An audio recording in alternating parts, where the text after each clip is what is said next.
DY news కి స్వాగతం. వార్తల ముందుగా ముఖ్యాంశాలు.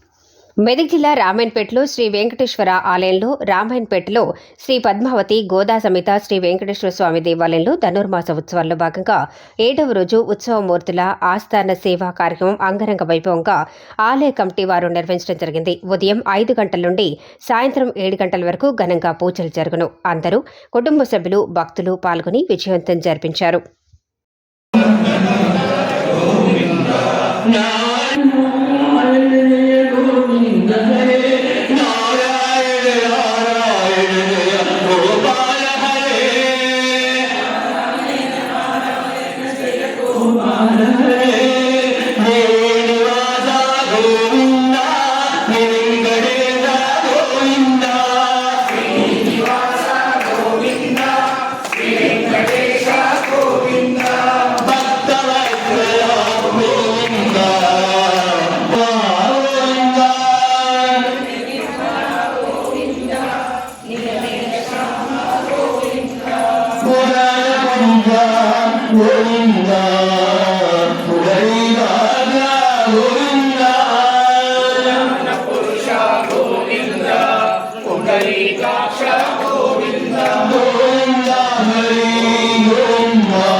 ప్రసన్నమూర్తి గోవింద.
లేటెస్ట్ అప్డేట్ కోసం ఇప్పుడే మా ఛానల్ ని లైక్ చేయండి, షేర్ చేయండి, సబ్స్క్రైబ్ చేసి గంట సింబల్ ని క్లిక్ చేయండి.